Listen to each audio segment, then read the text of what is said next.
Everyday Solutions, brought to you locally by the Vet Store. Hello, I'm Whitney Kent. Welcome to Everyday Solutions. Well, it seems to happen to everyone at least once in their life, or twice or three times if you're me. Anyway, we're talking about car accidents.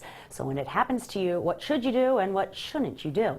Joining us today is Gary Adkins from Hotz and Associates to help us out. Thanks for joining us. Thank you very much. Okay, so what shouldn't you do? This is very interesting because you always hear what you should do, but what shouldn't you do? A couple of things you shouldn't do. For sure, don't sign anything until you talk to a lawyer, no matter what, because you might really do some damage. Okay.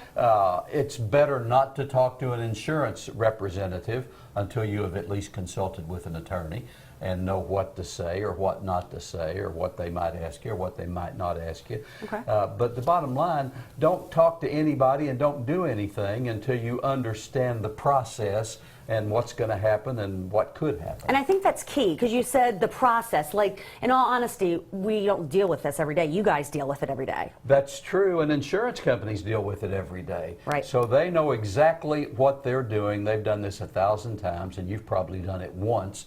So you really want to understand what's at stake. Mm-hmm.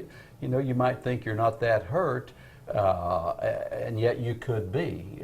Right, you were saying like down the line, your back could start hurting and even more. Right, and I know people roll their eyes and go, yeah, whiplash, but it's a real thing, and trust me, aging is difficult enough. You wouldn't know anything about that, so stop it. I don't want to hear it. It really is, but if you've got some sort of a spinal injury, right, down the road, it can really cause you problems. You have one chance to get your case settled and get fair and proper compensation for your injuries, so at least know your rights. It's true. Knowledge is power, and he always says that. I love it. So, real attorneys, real results. Give Bill Hotz and Associates a call, 865-637-9000, and you guys will help him out. I love it. Thank you so much. Appreciate it. And thank you for joining us. We'll see you again real soon.